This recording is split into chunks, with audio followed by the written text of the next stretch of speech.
Hi my YouTube family, how are you. क्या हाल है भाई, सबके बढ़िया। बाकी आज मैंने दाढ़ी वाड़ी कटाई है, तो क्या स्मार्ट लग रहा हूँ मैं भाई? लग रहा हूँ, नहीं लग रहा?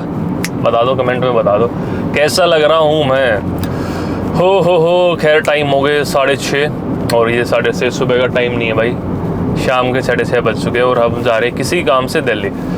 खैर कहने को तो सोनीपत वैसे एनसीआर में आ गया भाई, है ना, डेवलप सिटी हो चुकी है, लेकिन कुछ चीज़ें हैं अभी भी, कुछ छोटी मोटी चीज़ें होती है ना, सोनीपत से दिल्ली जाना पड़ता है। तो उसी किसी चीज़ के लिए आज मैं भी सोनीपत से दिल्ली जा रहा हूँ। चलो, सफ़र हमारा लंबा है, चलते चलते थोड़ी बहुत बातचीत कर लेते हैं आप लोगों से।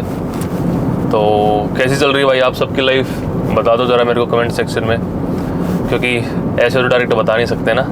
यूट्यूब लोग का एक तो डिसएडवांटेज है, ये ना वन वे कम्युनिकेशन है, टू वे नहीं है। मतलब मैं बात कर सकता हूँ अपने, जो मेरे थॉट प्रोसेस है वो आपके साथ शेयर कर सकता हूँ, आपके थॉट प्रोसेस को मैं सुन नहीं सकता। हाँ, जान ज़रूर सकता हूँ कमेंट सेक्शन में, अगर आप कुछ बताओगे तो आप कुछ भी बता सकते हो कि हमें क्या व्लॉगिंग के अंदर इम्प्रूव करना चाहिए, कैसे व्लॉग्स चाहिए, कैसी चीज़ें चाहिए। वी विल ट्राई कि हम उस चीज़ को इम्प्रूव कर पाएँ, क्योंकि इम्प्रूविंग का स्कोप बहुत ज़्यादा होता है हर एक चीज़ में। आप कुछ भी काम कर रहे हो, जैसे मैंने व्लॉगिंग करना स्टार्ट किया है, तो I am not the perfect, ठीक है। और आज के 1 साल के बाद भी अगर मेरे को व्लॉग करते करते 1-1.5 साल हो जाएंगे, तब भी मैं परफेक्ट नहीं होगा। आई बिलीव कि उस टाइम भी कुछ ना कुछ सीखने के लिए नई चीज़ें रहेंगी। तो सेम वे से किसी भी फील्ड में इंसान हो, चाहे आज आप कुछ भी कर रहे हो, तो हर चीज़ के लिए सीखने का एक मेन स्कोप रहता है।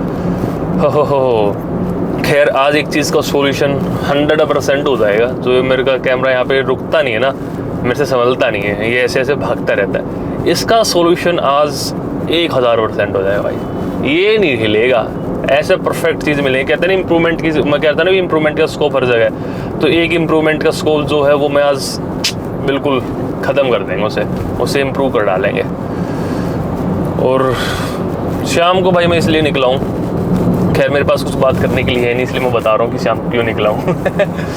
शाम को मैं इसलिए निकला हूँ कि दिन में धूप बहुत ज़्यादा होती है, धूप बहुत ज़्यादा। अभी भी गाड़ी स्टार्ट की, क्योंकि मैं कहीं गया नहीं था। जब गाड़ी स्टार्ट की तो 10 मिनट पहले मैंने गाड़ी खड़ी की है, AC ऑन करके, बैठने लायक हो जाए। बहुत ज़्यादा धूप होती है भाई दिन में। अब तो देखो मैंने ये भी खोल रखा है, 6:30 हो गए हैं, लेकिन रोशनी अभी भी ऐसी है, बिल्कुल जैसे दिन निकल रखा हो। सूरज कब छिपेंगे आप भाई, कब ढलोगे? इतनी गर्मी कर रखी है। और भाई कल वाला व्लॉग तो आपने देख ही लिया होगा, बहुत अच्छा था। टीम ग्रोथ आपने देखी, हमने सोनीपत में एक और नया ऑफिस ओपन किया है। तो वही है, लाइफ में प्रोडक्टिव बनो भाई। आज आप जिस भी उम्र में हो, लाइफ में कुछ करना स्टार्ट करो, आगे बढ़ो, चीज़ें करो। जब चीज़ें करोगे तभी ज़िंदगी में आगे बढ़ोगे।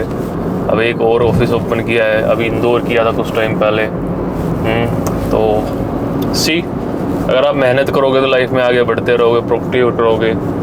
या तो पेरेंट्स के ऊपर बर्डन बन के रहो, या पेरेंट्स को प्राउड फील करो। ये ऑप्शन दोनों आपके पास है, बट मैटर ये करता है आप कौन से ऑप्शन को चूज़ करते हो। पेरेंट्स को प्राउड फील कराना चाहते हो या पेरेंट्स पे बर्डन बने रहना चाहते हो। आज आपके जो भी डिसीजंस होंगे वो मैटर करते हैं कि आप किस डायरेक्शन में जाओगे।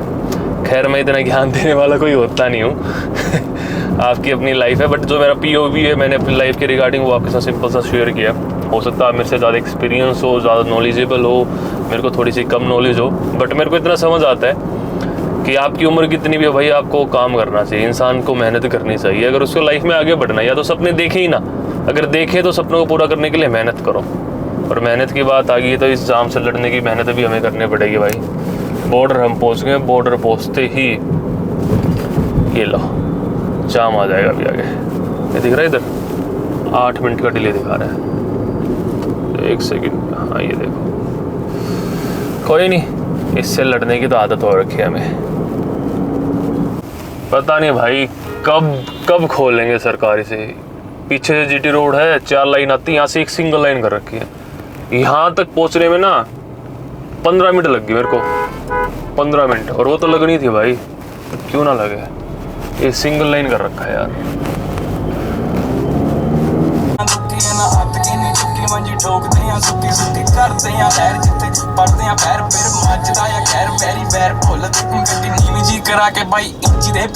लो जी, फाइनली हम पहुंच गए हैं अपनी डेस्टिनेशन पे। और इस डेस्टिनेशन पे हम भाई 2 दिन पहले भी आए थे, तो क्यों आए थे, तो पहले वो क्लिप डाल देते। उस क्लिप मैंने बताया था कि हम यहाँ पे पर्टिकुलर किस चीज़ के लिए आए हैं, तो पहले वो क्लिप देख लो जब तक मैं चलता हूँ।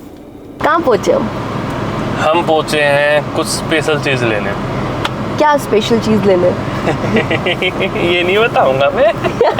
एक्साइटमेंट देख रहे हो लड़के की। भाई हम आए हैं एक कैमरा लेने, और इस कैमरे के लेने के पीछे बहुत स्पेसिफिक रीज़न है, और उस स्पेसिफिक रीज़न के लिए हम पिछले 3 से 4 महीने के लिए मेहनत कर रहे हैं। एंड होपफुली हमें लगता है कि फिंगर क्रॉस कि अब वो फाइनल टाइम आ गया कि वो चीज़ कंप्लीट करेंगे। तो मैं चाहता हूँ कि जो भी इस चीज़ में प्रोसेस पूरा रहना, मैं उस प्रोसेस में हर एक सिंगल चीज़ कैप्चर कर पाऊँ, ताकि मैं आप लोगों को बता पाऊँ कि मैंने उस चीज़ को कैसे कंप्लीट किया है। तो उस चीज़ को कैप्चर करने के लिए हम स्पेशल एक कैमरा लेने के लिए आज आए हैं। ये कैमरा बहुत बड़ा भाई, हर जगह कैरी नहीं कर सकते, एक छोटा सा कैमरा। तो अभी हम वही जा रहे हैं, देखते हैं कौन सा क्या जिस कैमरा में अभी हम रिकॉर्ड कर रहे हैं, ये हमारे पास किसका कैमरा है? ये सोनी का कैमरा है। पर्टिकुलर कैमरे वाले जो कैमरा होते हैं ना बड़े वाले, ये वैसे वाला कैमरा है। तो इसे मैं हर जगह कैरी नहीं कर सकता, एक छोटा सा कैमरा चाहिए, ताकि मैं जो भी डेली बेसिस चीज़ें होती है ना उस पूरे वेंचर में कंप्लीट होने प्रोसेस में, और बहुत दिल के करीब है भाई वो प्रोजेक्ट मेरे। बहुत बहुत बहुत बहुत सालों से मेरी दिल तमन्ना थी कि मैं ऐसा कुछ करूं। तो फाइनली टाइम आ गया। मैं दिखाना चाहता हूँ कि कैसे एक एक चीज़, एक एक स्टेप, एक एक मेहनत कैसे उस चीज़ को कंप्लीट करने में लगेगी। तो इसलिए आज हम स्पेशल एक नया कैमरा लेने आए हैं। तो अभी हम चलते हैं, आ गए सोनीपत से दिल्ली। इतनी गर्मी है भाई। ये कोम्बो वाला ना है कैस?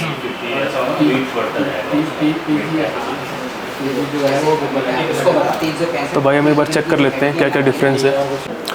तो भाई लगे लगा एक चीज़ और देख लेते हैं।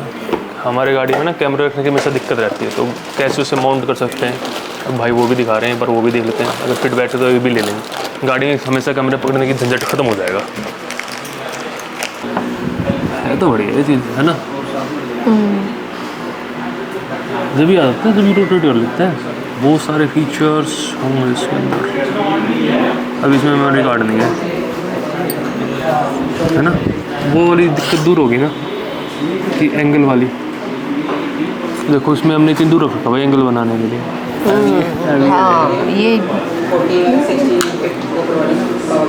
बोलेगा अच्छा नया आते ही मुझे भूल रहे हो। नहीं भाई वो क्या है, वो स्टार्टिंग तो हमने वहीं से की थी, तो सही स्टार्टिंग करी थी बेटा। तो ये आ गया भाई फाइनल प्रोडक्ट हमारे हाथ में, DJI का Osmo Pocket 3।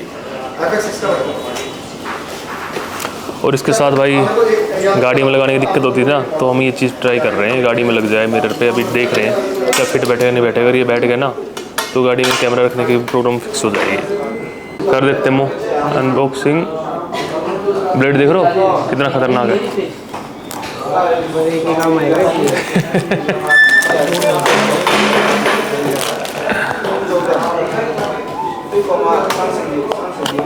फ्रेम चेंज मत करना। ये लो हमारे हाथ में आ गया DJI का Osmo Pocket 3।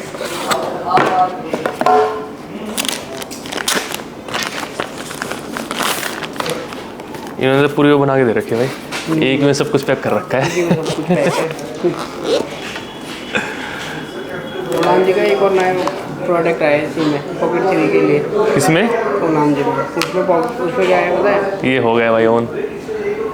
अब देखते हैं कैसा क्या चलता है भाई। इनकी भी ना ID वाईडी सारी चीज़ बनती है फ़ोन के ऐप से। तो हम एक बार लॉगिन प्रोसेस पूरा कर लेते हैं। बनानी पड़ेगी भाई मेरे को। देख रहे हो भाई एक कैमरे को सेटअप करने में कितनी सारी चीज़ें होगी। एक नया फ़ोन सेटअप हो रहा है एक तरह से।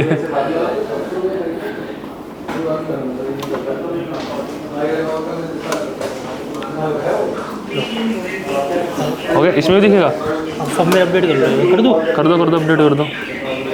तो भाई हम ये लेके आ चुके हैं। खैर इसमें इतनी सारी सेटिंग्स थी, जैसे एक नए फ़ोन को सेटअप करते हैं ना भाई, आजकल कैमरे भी वैसे सेटअप होने लगे।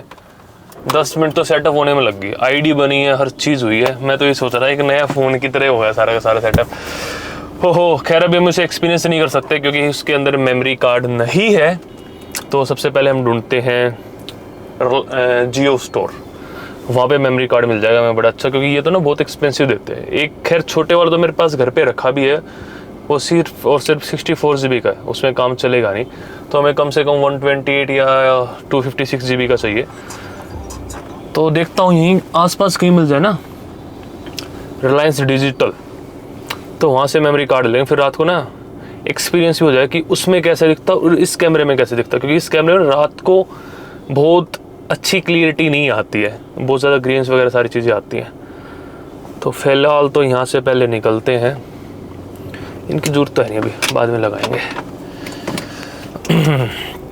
रिलायंस डिजिटल कहीं तो मिलेगा आसपास। मिल गया 2.8 किलोमीटर दूर। चलो मिल तो गया भाई, 8 मिनट दूर है। रिलायंस डिजिटल तो मिल गया, तो ले लेते हैं मेमोरी कार्ड फटाफट से करके। ये देखो भाई, रिलायंस वालों ने इतना बड़ा थैला दिया है और एक छोटे से इस कार्ड को डालने के लिए। देख रहे हो कितना पैसा रिलायंस वालों के पास। बहुत सारे लोग तो इस थैले के पैसे चार्ज करते हैं ना, इन्होंने फ्री में थैला दिया है एक छोटे से चीज़ के लिए। चलो कार्ड मिल गया, चलते हैं। एक खड़ी गाड़ी रोड पे गाड़ी खड़ी कर गया था भाई मैं तो, वहाँ 1 घंटे का काम है। देखो यार, इस गिम्बल के कुछ फीचर्स हैं बड़े अच्छे, मैं आपको दिखाऊंगा। बट ये क्या हुआ, फेस डिटेक्शन एबल।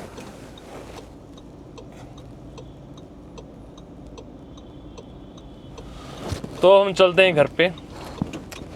कुछ फुटेज आपको इससे दिखेगी, कुछ फुटेज आपको उस कैमरे से दिखेगी, ठीक है। तो सबसे पहले मैं घर का मैप लगा लेता हूँ, लोकेशन लगा लेते हैं, सो डैट ईजिली हम घर पे पहुँच जाए विदाउट एनी डिस्टर्बेंस।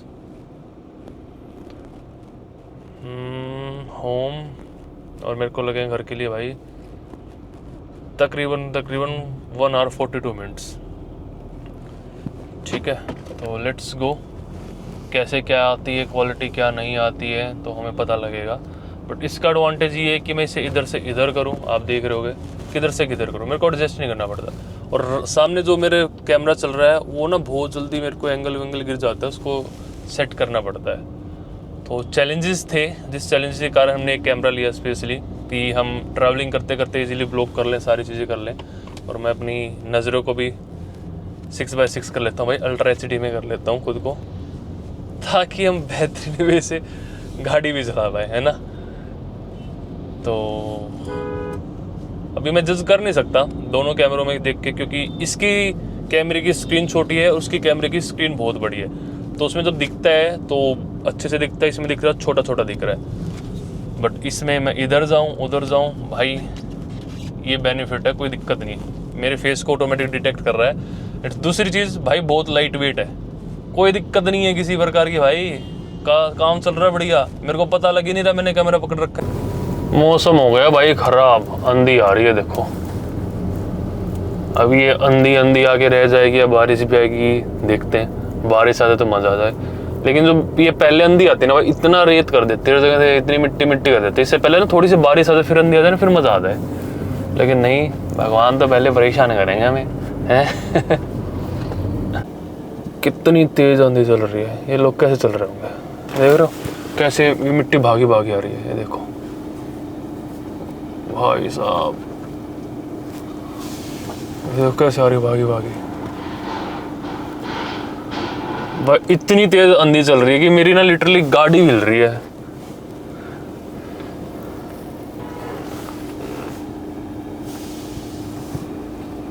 सब रोड का क्या हाल हो गया है।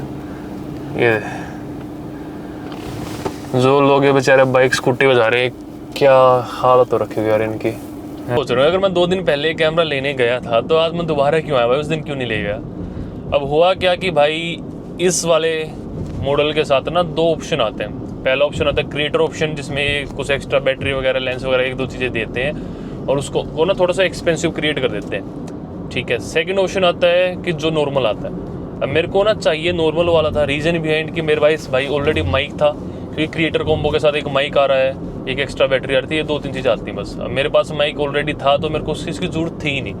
तो मैं सोच रहा था मेरे को कहीं नॉर्मल मिल जाए, क्योंकि नॉर्मल और क्रिएटर के बीच में दोनों में लगभग 14 से 15 हज़ार रुपये का डिफरेंस था। अब क्यों फालतू पैसा फूकना भाई, जब वो चीज़ का यूज़ नहीं है। तो भाई हमने सारे के हाथ पैर मार लिए, लेकिन हमें कहीं भी बिना क्रिएटर वाला कॉम्बो, बिना कॉम्बो वाला कहीं मिला ही नहीं। हर जगह सिर्फ स्टॉक में एक ही चीज़ अवेलेबल थी, क्रिएटर के साथ, क्रिएटर पैक के साथ। तो इसलिए हमने फाइनली आज दोबारा आना पड़ा और यही लेना पड़ा, क्योंकि उस दिन हम ये इसलिए चले गए थे कहीं ना कहीं हम ट्राई कर लेंगे दूसरा ढूंढ लेंगे, वो लगभग हमें 60,000 का पड़ता था, ये हमें 73 का पड़ा, 72 का पड़ा, तो 12,000 रुपये का फ़र्क था। बट वही ना भाई, क्या कर सकते हैं, कंपनियां बड़ी चालाक है, उनसे तेज़ हम नहीं बन सकते। उन्होंने इंडिया में सिर्फ यही ऑप्शन अवेलेबल करा रहे हैं, स्टॉक में वो भेज ही नहीं रहे हैं। वैसे creator combo is a good option वो उन लोगों के लिए जिनके पास माइक नहीं है, क्योंकि वैल्यू फॉर मनी वाला ऑप्शन बन जाता है। अगर आपके पास माइक नहीं है तो आप क्रिएटर कॉम्बो के साथ जाओ, क्योंकि फिर वैल्यू फॉर परफेक्ट है। बट मेरे पास था, फिर भी मजबूरन मेरे को कंपनी ने फोर्स कर दिया कि भाई तुम यही लो, यही लो। Bad, to bad.